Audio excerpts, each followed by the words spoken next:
Hello chat. Welcome to the next video, which I said that I was gonna do. It's probably gonna come out the same day, Sunday. Yeah, I think. First of all, I do want to give a shout out to my goat Dot Wave for dropping a whole EP, which one of the beats is playing right now. So before we get into the video, that's gonna pop up on screen right now. And please go listen to the EP. Give him some money, probably, and I think you can buy it too. But it's also free to download, so go do that. So today we have a question, a submission actually, from someone I totally don't know. But it should be on screen right now. Hi, Clowny. I think you're really cool. I'm blushing. Shut up. Yeah. Their first question is, why am I so cool and how do I do it? I just have swag, like immense amounts of swag.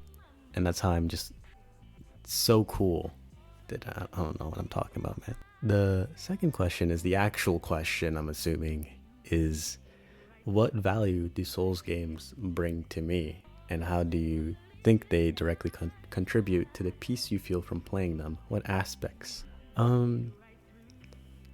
Souls games have been a real big part of my life. I didn't necessarily grow up with them.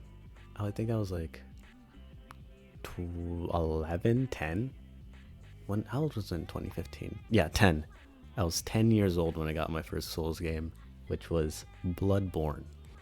My dad gave me that game one day, randomly, even if my mom didn't like it.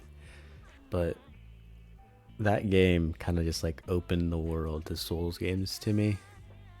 And ever since then, I've been like really on and off with it at times. But like I've always loved them. Like any whole Soulsborne like franchise from FromSoft, I love most of them. Let's just say most of them. I love, and I just think ever since then I've loved that type of dynamic of a game where it's just like you have to beat like really hard bosses. You have to beat them or you're not progressing at all. Well, except Elden Ring, where you can just go around and level up or whatever. But I'm talking about the linear ones like Bloodborne, Dark Souls, Sekiro, Demon Souls too. There, every single one before Elden Ring, the linear thing where you just have to like push through and not give up to beat the obstacle in your way, which is, now that I think about it, I think the will of like the indomitable, how the fuck do I say in whatever, like let's just say Sisyphus, let's say that, let's just contribute to that. This guy is pushing a rock up a cliff, and he just keeps doing it and doing it, and he doesn't know why he's doing it, but he keeps doing it just because he wants to. He wants to. He's stuck in a loop.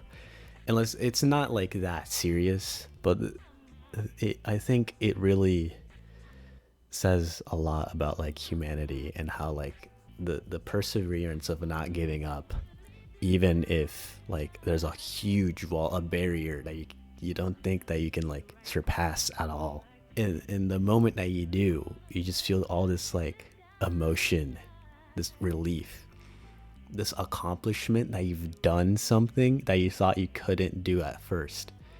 And I think that is like the most wonderful feeling ever. I just think that's the best feeling to have.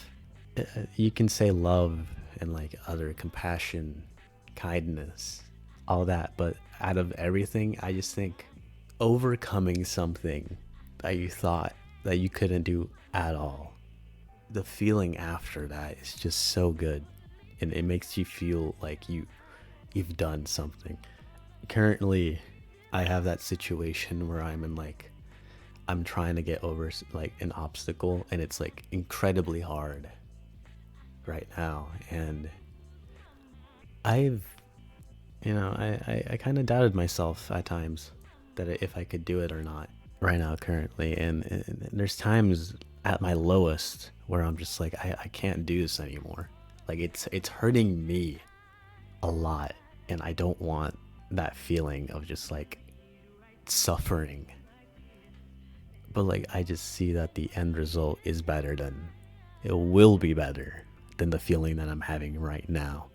You can call me like cynical and like sadist for that I will go through the suffering just for the accomplishment at the end. Cuz it's gonna the finished product of what I'm going to get to is better than the progress in it.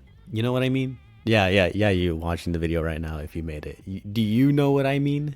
But yeah, the situation currently that I have, I'm not in the lowest anymore. I was for a while. I've had people like my best friends, my two best friends, that I am so grateful for them for keeping me up and supporting me and cheering me up in those moments.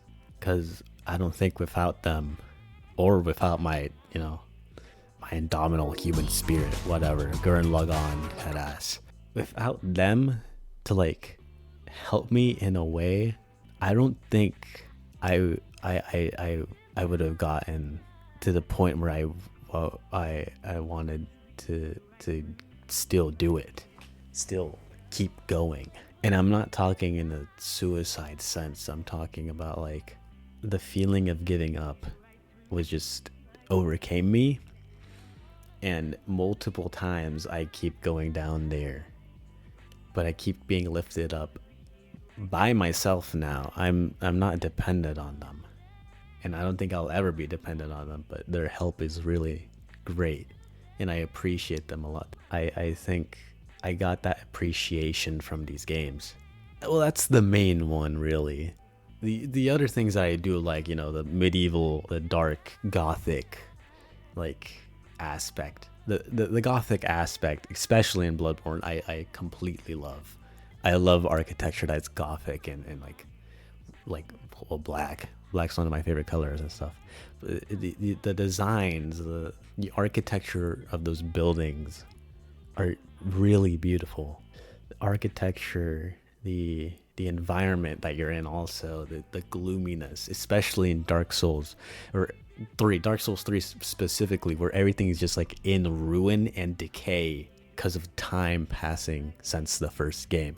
We don't talk about the second game because that's fucking Miyazaki's fucking bastard child, but the design and like atmosphere of those games are just like it's saddening in a way, but it's also kind of like, well, I'm not gonna say cool, but like I would say endearing, especially in Dark Souls 3, where you've seen these places before and they've like the passage of time has gone and come and gone, and you're seeing familiar faces, familiar armors, like Siegmeyer's is now Sigurd's, or vice versa. I don't remember which is which, even though Sigurd is my favorite character in Dark Souls 3.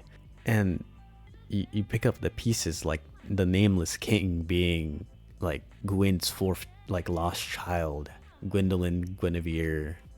I forgot the third one. Maybe the Nameless King is the third one. I forgot count. But stuff like this is what makes me love these games. So yeah, it's just really in depth. Oh, anyways, 10 minutes have passed, and I'm probably gonna cut this down because I said a lot. So I'm gonna do that. Yeah. See ya.